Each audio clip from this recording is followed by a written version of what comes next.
Hi everyone, पिछली video में आपने वर्ब के बारे में तो सीख लिया है। मतलब वर्ब क्या होती है, वर्ब के फॉर्म कितने होते हैं। लेकिन क्या आप जानते हैं कि हम वर्ब के बिना भी सेंटेंस बना सकते हैं। मतलब ऐसे सेंटेंस जिनमें सब्जेक्ट के द्वारा किए गए किसी काम के बारे में नहीं बताया जाएगा, बल्कि कुछ और बताया जाएगा। जैसे सब्जेक्ट की विशेषता, स्थिति, अवस्था, भावना, संबंध इत्यादि।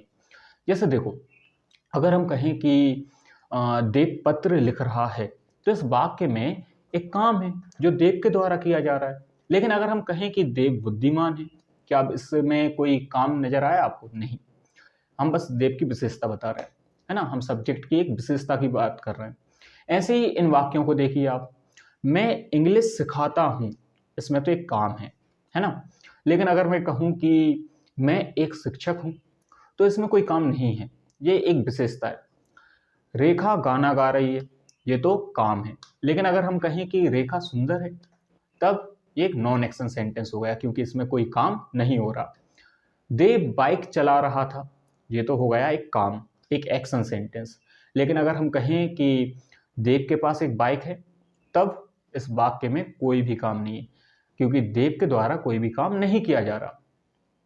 तो ऐसे वाक्य जिनमें सब्जेक्ट के द्वारा कोई काम नहीं किया जाता, उनको हम नॉन एक्शन सेंटेंस कहते हैं।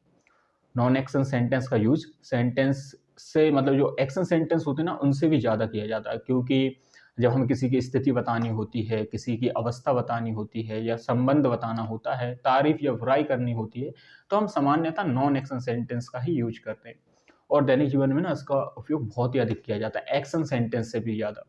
जैसे देव अच्छा है, देव बुरा है, देव बुद्धिमान है, देव बेवकूफ़ है। जब हम किसी व्यक्ति या किसी वस्तु की रिलेशन बताना होता है, जैसे देव के पास एक मोबाइल है, वह मेरा भाई है, तो हम बहुत सारे नॉन एक्शन सेंटेंस अपनी डेली लाइफ में बोलते हैं। ठीक है, अब कुछ और सेंटेंस लेते हैं, जैसे वह राज का भाई है, वह उसका घर है। या हमें किसी की भावना बतानी है, जैसे मैं खुश हूँ, वह गुस्सा है, देव नाराज है, वह थका हुआ है, तब भी हमें नॉन एक्शन सेंटेंस का ही यूज करना होता है। तो इस प्लेलिस्ट को पूरा देखिए।